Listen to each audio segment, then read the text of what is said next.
శ్యామ్ ప్రసాద్ రెడ్డి గారు, మరి ఇవాళ తెలంగాణలో మార్వడీలు గో బ్యాక్ అంటూ కూడా ఉద్యమం జరుగుతోంది. మరి ఇప్పటికే ఈ మార్వడీలు అనేది హైదరాబాద్ నుంచి తెలంగాణలోని వివిధ ప్రాంతాల్లో కూడా మొత్తం పూర్తిగా వీళ్ళే విస్తరించున్నారు. మరి రాష్ట్రంలోని పలు చోట్ల కూడా ఆ మార్వడి గో బ్యాక్ అంటూ కూడా నినాదిస్తున్న పరిస్థితి కనిపిస్తోంది. మరి ఏదైతే సికింద్రాబాద్లోని మోండా మార్కెట్లో దళితుడిపై మార్వడి వ్యాపారులు దాడి చేసిన ఘటన ఇప్పుడు పూర్తిగా రాజకీయంగా మారిన పరిస్థితి కనిపిస్తోంది. మరి మీరేమంటారు? భాగ్యలత గారు, మీకు మరియు ప్యానల్ ఉన్న పెద్దలందరికీ నమస్కారం.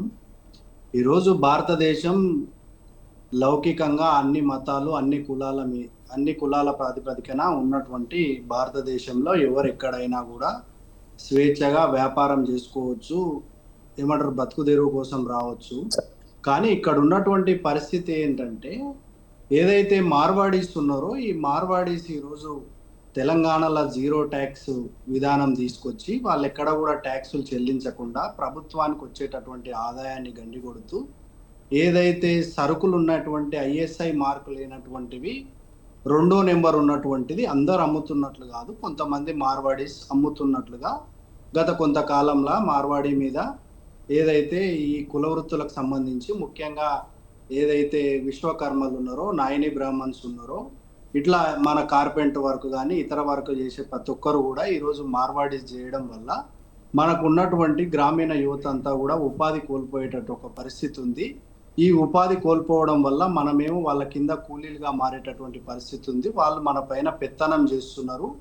పెత్తనం చేయడమే కాక వాళ్ళు ఎక్కడ కూడా మన తెలంగాణ ప్రాంతం కానీ మన తెలుగు ప్రజలను వాళ్ళ యొక్క షాప్లో ఏదైతే వాళ్ళ షాప్లో మనం పెట్టుకోవడం కూడా లేదు అని చెప్పి ఇట్లా అనేకమైనటువంటి ఆరోపణలు వస్తున్నటువంటి పరిస్థితి. దీనిపైన ఏది ఉన్నప్పటికీ కూడా ఒక మతపరమైనటువంటి కోణంలో చూడకుండా ఈరోజు మార్వాడీస్ ఎక్కడైనా ఏదైతే ఈ దోమాల్ దందాకు పాల్పడితే వాళ్ళపైన ప్రభుత్వం కఠినమైనటువంటి చర్యలు తీసుకుంటుంది. ఏదైతే ఏవైనా దాడులు ఉన్నాయో ఈ దాడులు అనేది మంచి సంస్కృతి కాదు.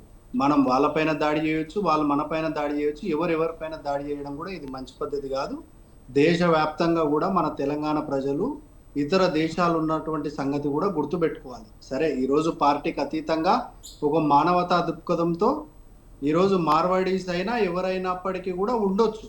ఎవరున్నా ఏదున్నా వాళ్ళ పరిమితులకు లోబడి ఉంటే బాగుంటుంది. ఈరోజు మన పిల్లలంతా చాలా మంది 20 నుంచి 30 లక్షల మంది అమెరికాలో కానీ ఇతర ఉన్నత విద్యకు ఇతర దేశాలకు పోయినటువంటి పరిస్థితి.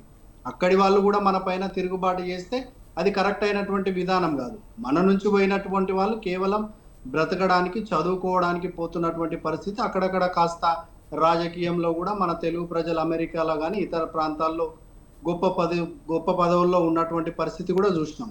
ఈరోజు లండన్లో ఉంటే ఒక మున్సిపల్ ఒక కార్పొరేషన్కి సంబంధించినటువంటి చైర్మన్గా కూడా మన తెలుగు వాళ్ళు నియమించబడ్డటువంటి అనేకమైనటువంటి సందర్భాలు మనం చూసినాం.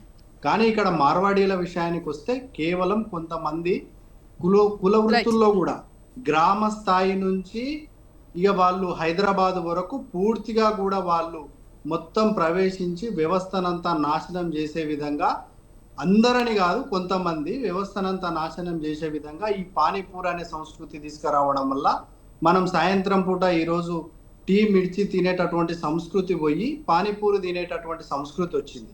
అదేవిధంగా మనం ఏదైతే ఇంటి నిర్మాణాలకు చేపట్టేటటువంటి మన యొక్క కట్టెతో మన కల్పంతో ఆ యొక్క ఇంటి నిర్మాణం టేకు చేసుకుంటే ఎన్నో తరాలు ఉండేటటువంటి పరిస్థితి ఉండే.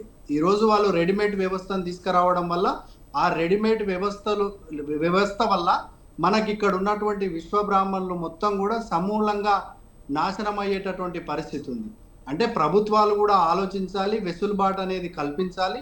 ఈరోజు కాంగ్రెస్ పార్టీ ప్రభుత్వం కూడా ఈ మార్వాడి దందాలపైన ఇతర దానిపైన కంపల్సరీ సమీక్షిస్తుంది. యావత్తు మన తెలంగాణ ప్రజలకు ఎట్టి పరిస్థితిలో కూడా నష్టం జరిగే విధంగా కాకుండా మనం ఉపాధి కోల్పోకుండా వేరే వాళ్ళు మన మీద పెత్తనం చేయకుండా ఉదే విధంగా ప్రభుత్వం కృషి చేస్తుంది. ఈరోజు వాళ్ళు ప్రతి వ్యవస్థలో కూడా ఈరోజు